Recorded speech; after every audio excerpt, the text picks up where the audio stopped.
All right, Genesis chapter 25. All right, so you just had the birth. Well, you had the birth of Isaac, the binding of Isaac, the death of Sarah, which is Isaac's mother, and he was grieved about that. Then Isaac marries Rebekah, and he starts to feel a little bit better after marrying Rebekah. And then let me see. That was the last. Yep, that was the last. So I'll read the last verse of Genesis chapter 24, then get into 25. And the servant told Isaac all the things that he had done. Isaac brought her into the tent of Sarah his mother, and took Rebekah, and she became his wife, and he loved her. So Isaac was comforted after his mother's death. So now we're getting into the descendants of Isaac. Chapter 25. Abraham took another wife whose name was Keturah. She bore him Zimran, Jokshan, Medan, Midian, Ishbak, and Shua. Jokshan fathered Sheba and Dedan. The sons of Dedan were Asherim, Letushim, and Limumim. The sons of Midian were Ephah, Epher, Hanok, Abida, and Eldah. They were the children of Keturah. Abraham gave all he had to Isaac, but to the sons of his concubines, Abraham gave gifts. And while he was still living, he sent them away from his son Isaac eastward into the east country. These are the days of the years of Abraham's life, 175 years. Abraham breathed this last and died in a good old age, an old man full of years, and was gathered to his people. Isaac and Ishmael, his sons, buried him in the cave of Machpelah in the field of Ephron, the son of Zohar and the Hittite, east of Mamre, the field that Abraham purchased from the Hittites. Then Abraham was buried with Sarah his wife. After the death of Abraham, God blessed Isaac his son, and Isaac settled at Beer Lahai Roi. These are the generations of Ishmael, Abraham's son Hagar the Egyptian, Sarah's servant, bore to Abraham. These are the names of the sons of Ishmael, named in order of their birth. Nebaioth, the firstborn of Ishmael, and Kedar, Abdil, Mibsam, Mishma, Duma, Massa, Hada, Tema, Jetur, Naphish, Kedemah. These are the sons of Ishmael. These are their names by their villages and their encampments. 12 princes, according to their tribes. These are the years of the life of Ishmael, 137 years. He breathed his last and died, and was gathered to his people. They settled from Havilah to Shur, which is opposite to Egypt in the direction of Assyria. He settled over against all his kinsmen. All right, so this is just kind of tying up the loose ends. This is what happens with Abraham. I guess he married, I don't know, it's kind of unclear because it talks about the kids of his concubines. So is he technically married to the concubines in that culture? It's kind of a gray area. So this is why it talks about, it says wives, and his wife, and then he takes another wife, but then it talks about the kids of his concubines and stuff. You'll notice never in all of this does God ever once say it's a good thing for Abraham to have concubines. So if there's people who go and they say, well, there's polygamy in the Bible, there's people with concubines in the Bible, therefore it's a good thing. Just because it's in the Bible doesn't mean it's a good thing. I mean, Cain killed Abel in the Bible, that wasn't a good thing. It doesn't mean you're allowed to kill your brother when he finds favor with God or whatever. So in Abraham's case, that he has concubines and that and basically everything to do with Hagar, God never told him to do this. So just because Abraham did it doesn't mean that he's good. Now Abraham, sinner though he is, still was faithful and still is honored by God. And so the promises that God made to him and God made to his descendants continue. So it isn't because Abraham was a sinful, imperfect person that God took away his promises. God makes promises, God keeps promises, even when the people are sometimes undeserving. So anyways, that section is just going to be the genealogy. The next section is probably going to be dealing with characters that you definitely are familiar with, although one of them changes his name or gets his name changed later on, just like Abram went to Abraham. It's interesting that Ishmael Yes. was there to bear Isaac, but all the rest. Yes. Yeah, there's kind of Abraham does play favorites a little bit with his descendants. So Ishmael is his firstborn, though technically not to his wife, to the servant of his wife, which is its own sort of drama. So Abraham likes Ishmael. Sarah hates Ishmael. Sarah hates Hagar. And God does give a promise to Hagar and Ishmael, but they don't get the same blessing as Isaac. So yeah, The two big families are going to be Isaac's family and Ishmael's family. The other ones that come later on after Sarah dies, they're kind of lesser. I think you might see some interactions with some of their descendants. But if you look at Ishmael's descendants, they all turn into these big tribes that Israel is at war with for years and years. So Islam, their statement is that they are descendants of Ishmael. that's right. So according to Islam, not only do they count Ishmael as their father, but they say that the promise is through Ishmael, not through Isaac. So that's kind of a distinction there. But yeah, so the Ishmaelites war with the Israelites in perpetuity. This is an ongoing thing. The fact that we have Muslims in the world is because of Ishmael, is because of Hagar and Abraham. Who could say what the world would be like if Abraham had not done that? But the actions. That's not quite correct. Right, because Islam was 600 AD. Right. Just, they were always promised to be at war with each other. Right. But to follow a false religion wasn't part of the promise.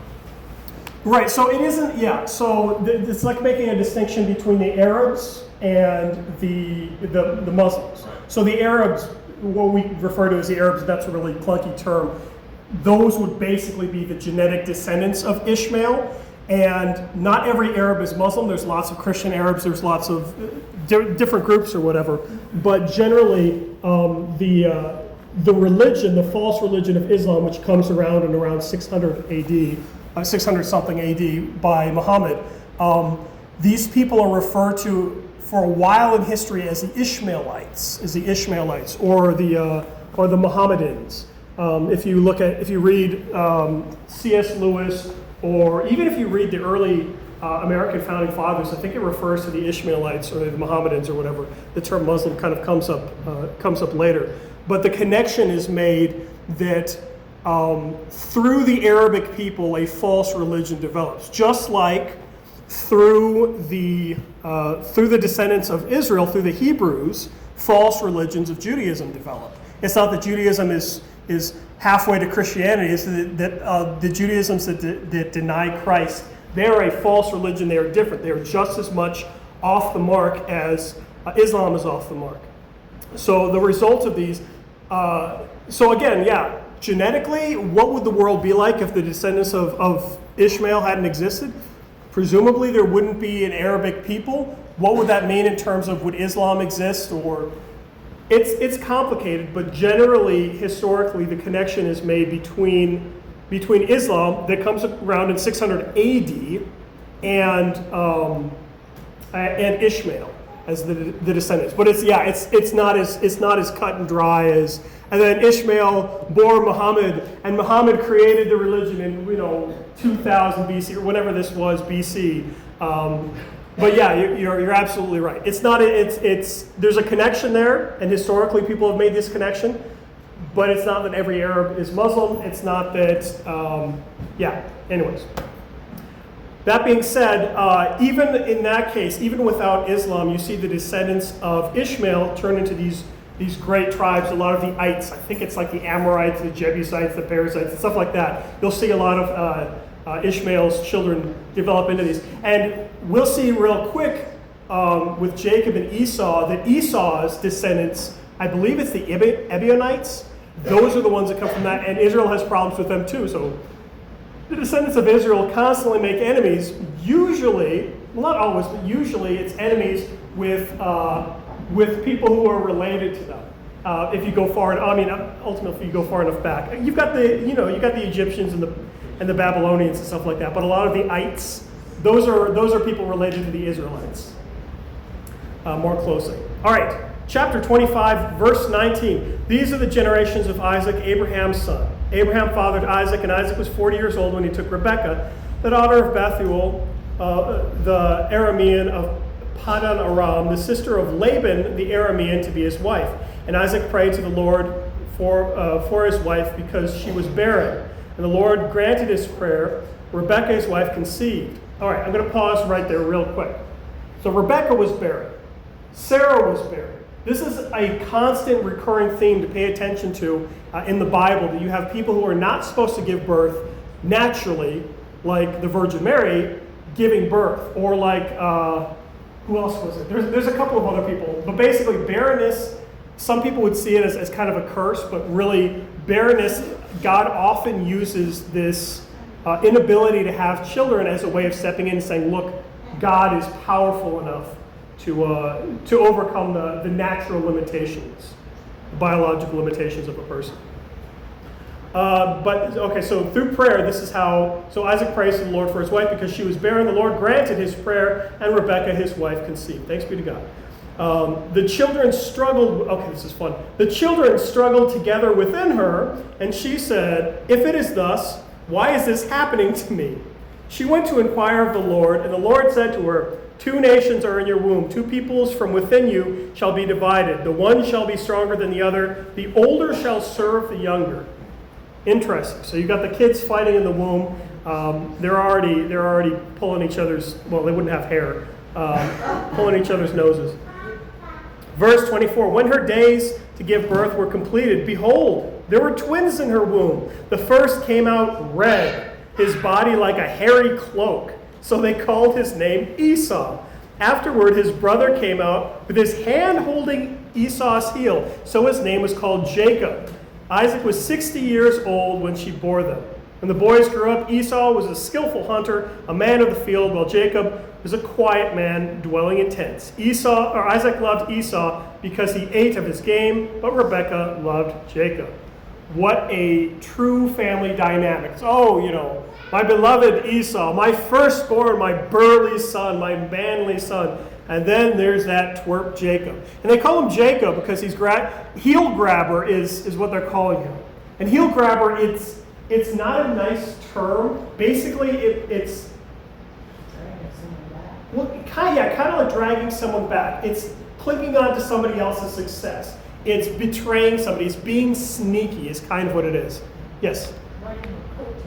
Riding the coattails. That's a good one. Riding the coattails, holding the heel. In Italian, they call them Fredos. Fredos? Oh, jeez.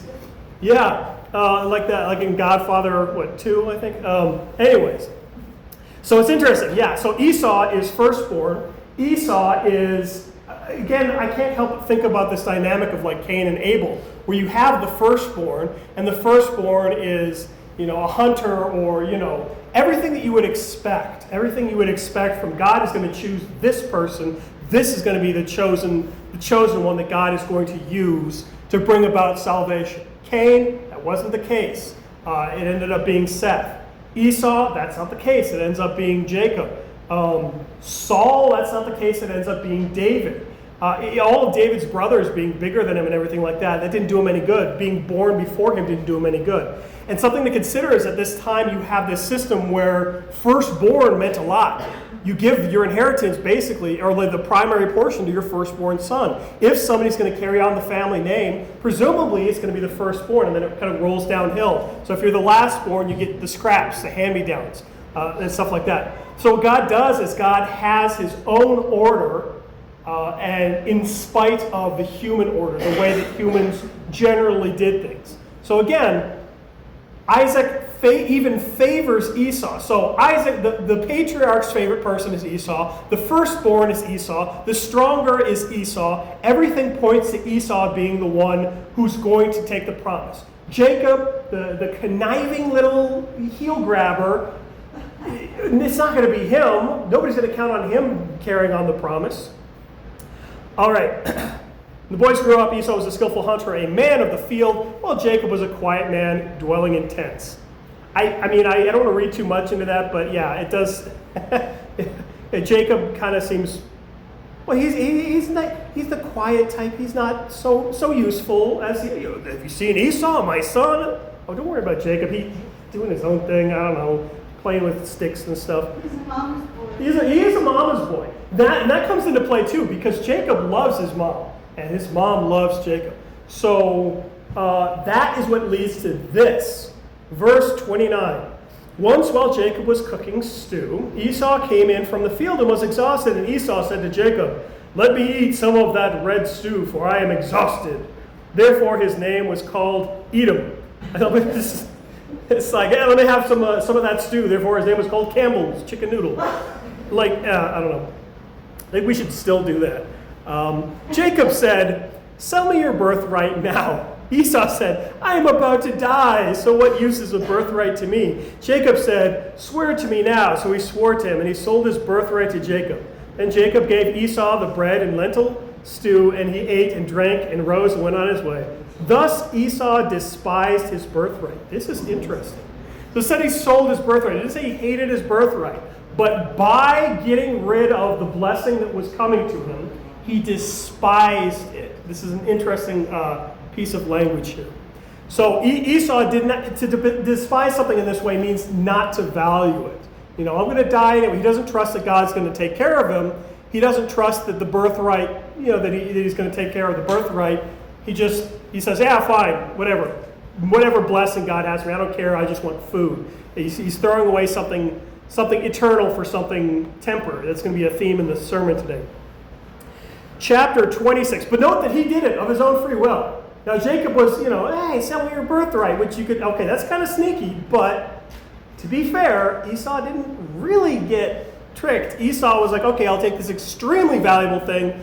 You can have it, sure, for food. I don't care. And part of that might be that he didn't actually trust that he sold his birthright, but God noticed. So chapter 26, now there was a famine in the land beside the former famine that was in the days of Abraham. And Isaac went to Gerar to Abimelech, king of the Philistines. And the Lord appeared to him and said, do not go down to Egypt, and dwell in the land which I shall tell you. Sojourn in this land, and I will be with you and bless you. For to you and your offspring I will give all these lands, and I will establish the oath that I swore to Abraham your father. I will multiply your offspring as the stars of the heavens, and I will give you to your offspring all these lands, and in your offsprings all the nations of the earth shall be blessed. Because Abraham obeyed my voice and kept my charge, my commandments, my statutes, and my laws. All right, so don't worry, they will get into Egypt at some point, but not quite yet, not in this generation. So Isaac settled in Gerar. When the men of the place asked about his wife, he said, she is my sister. Like father, like son. You gotta be kidding me. So Abraham does this 2 times, and Isaac does this 1 time. Like, you would think that they learn from now. Okay. He said, she is my sister, for he feared to say my wife, thinking, lest the men of this place should kill me because of Rebekah, because she was attractive in appearance. When he had been there a long time, Abimelech, king of the Pharisees, looked out his window and saw Isaac laughing with Rebekah, his wife. So Abimelech came to Isaac and said, behold, she is your wife. How could you say she is my sister? Isaac said to him, because I thought, lest I die because of her. Abimelech said, what is this you have done to us? One of the people might have easily lain with your wife, and you would have brought guilt upon us. So Abimelech warned all the people, saying, whoever touches this man or his wife shall surely be put to death. Hebrew is helical. I keep saying this. The stories, they're not the exact same story, but they keep hitting the same points again and again. This is the 3rd time that this almost exact thing has happened. Verse 12, and Isaac sowed in that land and reaped in the same year 100-fold. The Lord blessed him, and the man became rich, gained more and more until he became very wealthy. He had possessions of flock and herds and many servants, so that the Philistines envied him. Now the Philistines had stopped and filled with earth all the wells that his father's servants had dug in the days of Abraham his father. And Abimelech said to Isaac, go away from us, you are much mightier than we. This is also going to be a theme that you see later on with the Israelites and the Egyptians. They're concerned with how powerful, how many people there are. Verse 17, so Isaac departed from there and encamped in the valley of Gerar and settled there. And Isaac dug again the wells of water that had been dug in the days of Abraham, his father, which the Philistines had stopped after the death of Abraham. And he gave them names that his father had given them. But when Isaac's servants dug in the valley and found there was a well of spring water, the herdsmen of Gerar quarreled with Isaac's herdsmen, saying, the water is ours. So we called the name of the well Esek, because they contended with him. Then they also dug another well, and they quarreled over that also. So he called its name Sitnah. And he moved from there, dug another well, and they did not quarrel over it. So its name was called Rehoboth, saying, for now the Lord has made room for us, and we shall be fruitful in the land. From there he went up to Beersheba, and the Lord appeared to him the same night and said, I am with you, and will bless you, and multiply your offspring for the sake of my servant Abraham. So he built an altar there and called upon the name of the Lord and pitched his tent there. And there Isaac's servants dug a well. When Abimelech went to him from Gerar with Ahuzah, his advisor, and Philcol, the commander of his army, Isaac said to them, "Why have you come to me, saying that you hate me and have sent me away from you?" They said, "We see plainly that the Lord has been with you." So we said, "Let there be a sworn pact between us, between you and us. Let us make a covenant with you, that you will do us no harm, just as we have not touched you and not done anything, and done to you nothing but good, and have sent you away in peace. You are now blessed of the Lord." So he made them a feast, and they ate and drank. In the morning they rose early and exchanged oaths. And Isaac sent them on their way, and they departed with him in peace. That same day Isaac's servants came and told him about the well that they had dug, and said to him, "We have found water." He called it Sheba. Therefore the name of the city is Beersheba to this day. When Esau was 40 years old, he took Judith, the daughter of Beeri, the Hittite, to be his wife, and Basmath, the daughter of Elon, the Hittite, and they made their life better for Isaac and Rebekah. Okay. Bitter. Yes. Bitter. That's a very good distinction. Water Sheba? Yeah. Okay. Yeah, we're seeing another one of these things where God doesn't tell people to take multiple wives, but pretty much every time in the Bible where you see a husband taking multiple wives, including Solomon has like 1,000, or he has, I don't remember how many, and he's got 1,000 concubines or something. It doesn't end well. So again, anybody who argues, this Bible is this backwards book, and you have people taking multiple wives, and it supports polygamy. I don't see any support in here for polygamy. I just see people doing things that they shouldn't be doing, and then eventually there's consequences. There's pretty negative consequences. All right, here's back to the story that you guys are probably familiar with. When Isaac was old and his eyes were dim so that he could not see, he called Esau, his older son, and said to him, "My son." He answered, "Here I am." He said, "Behold, I am old. I do not know the day of my death. Now then, take your weapons and your quiver and your bow and go out to the fields and hunt and gather for me and prepare for me delicious food, such as I love, and bring it to me so that I may eat, that my soul may bless you before I die." Isaac is such a gourmand. He really likes his food. It's interesting that it specifically says this is why he likes Esau, is because he likes his food. Verse 5, now Rebekah was listening when Isaac spoke to his son Esau. So when Esau went to the field to hunt for game and bring it, Rebekah said to her son Jacob, "I heard your father speak to your brother Esau. Bring me a game and prepare for me delicious food, that I may eat it and bless you before the Lord, before I die. Now therefore, my son, obey my voice as I command you. Go to the flock and bring me 2 good young goats, so that I may prepare them for delicious food for your father, such as he loves. And you shall bring it to your father to eat, so that he may bless you before he dies." But Jacob said to Rebekah, his mother, "Behold, my brother Esau is a hairy man, and I am a smooth man." I wonder the Hebrew term for that. I am a smooth man. "Perhaps my father will feel me, and I shall seem to be mocking him, and bring a curse upon myself, not a blessing." His mother said to him, "Let your curse be on me, my son. Only obey my voice and go and bring them to me." Interesting. So although it's Jacob's plan to get the birthright, and he's the one who buys the birthright for a bowl of stew, his mother is entirely on board. And you could talk about that this is dishonest, this is deceptive, all these other things. Consider, it's going to be chapters later, the phrase where what somebody intends for evil, God uses for good. What you intended for evil, God uses for good. So even in these cases where they're being naughty, they're not doing the right thing. Esau wasn't doing the right thing either when he sold his birthright, but God ends up working out the plan of salvation the way he's always planned through this. So God doesn't cause them to sin, but he uses their sin to accomplish what he always planned. So obviously, excellent example is Christ dying on the cross. It's not good to crucify innocent people. Just generally speaking, that's called murder. But God uses that sin to accomplish something great. And that's a similar case here. Verse 14, so he went and he took them and he brought them to his mother to prepare delicious food, such as his father loved. Then Rebekah took the best garments of Esau, her older son, which were with her in her house, and put them on Jacob, her younger son. And the skins of the young goat she put on his hands and the smooth part of his neck.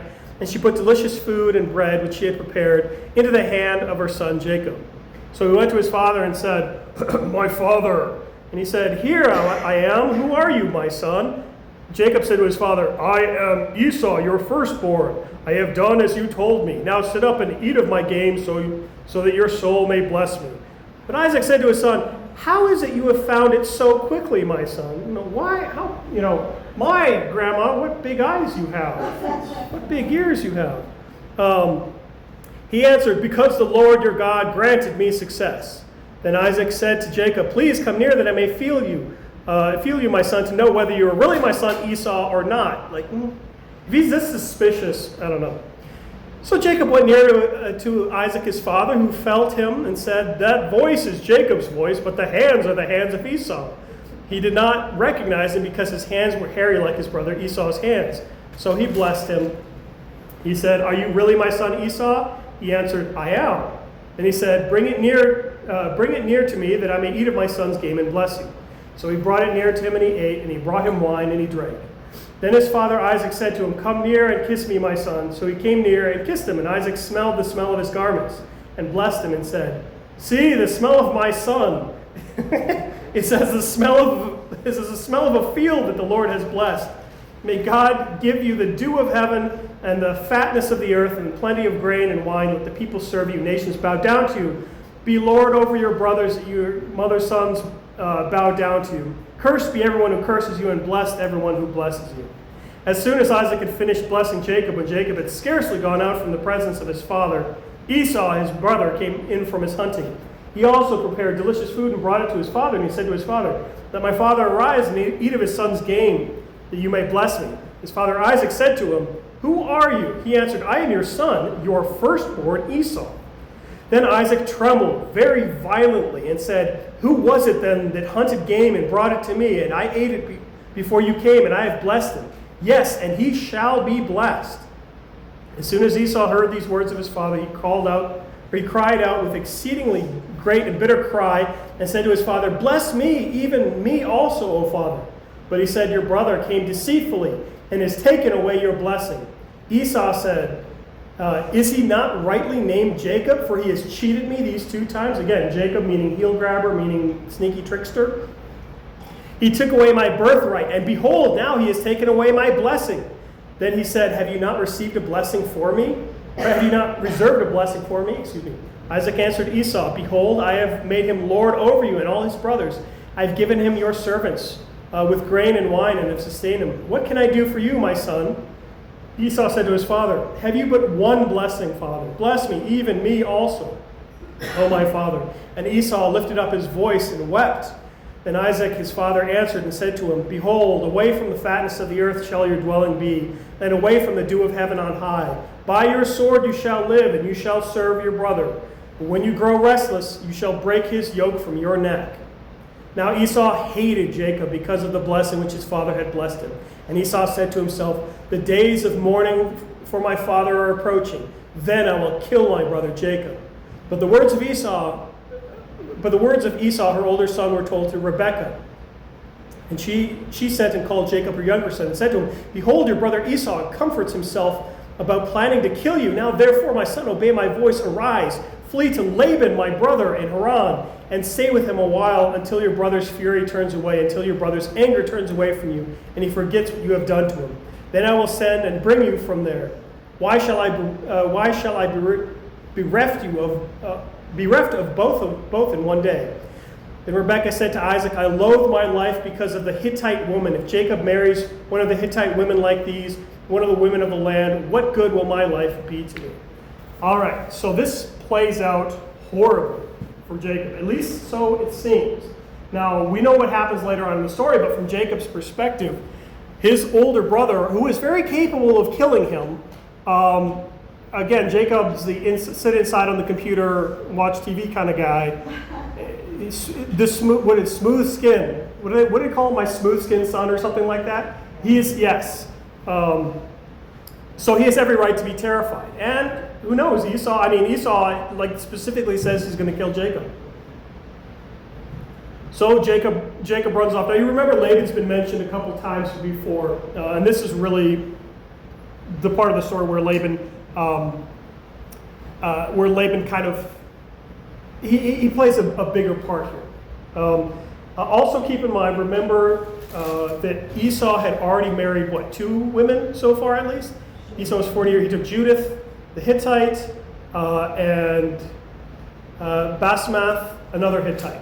So Rebecca is really saying, like, man, these Hittite women that Esau keeps marrying are making my life miserable. I really, really hope that Jacob doesn't marry a Hittite woman. All right, chapter 28. Then Isaac called Jacob and blessed him and directed him, you must not take a wife from the Canaanite women. Arise and go to Padan Aram, the house of Bethuel, your mother's father, and take as your wife from there one of the daughters of Laban, your mother's brother. God Almighty bless you and make you fruitful and multiply you, that you may be a company of peoples. May he give the blessing of Abraham to you and to your offspring with you, that you may take possession of the land of your sojournings that God gave to Abraham. Thus Isaac sent Jacob away, and he went to Padan Aram to Laban, the son of Bethuel, the Aramean, the brother of Rebekah, Jacob and Esau's mother. Okay, so this is a real person. It gives you the genealogy just to show you who's who. It might be easier to kind of have a chart to check these things off. Isaac, even though he's been tricked by Jacob, does not rescind his blessing. Yes, sir. I just think that Jacob gets his comeuppance with his dealings with Laban. Yeah, Jacob doesn't get off scot-free. Now, a lot of times it takes a while for God's justice to kind of work. Or God is kind of working justice in his own time, is what I mean to say. Jacob doesn't get off scot-free. Jacob did some bad stuff, but he does still receive the blessing from Abraham. The blessing stays intact. And it's interesting, Isaac. Even though Isaac was deceived, he doesn't go back on his word. The blessing that he gives is not something that he takes back. And in a similar way, the blessing that God gives to you, to his people, to the believers, even if you are a sinner, for example, the blessing doesn't get taken away. Now, God the Father was not deceived, but there is a parallel here in the way that we receive the blessing of the Father through putting on Christ. The Bible talks about in baptism, you have put on Christ, like a garment, it talks about.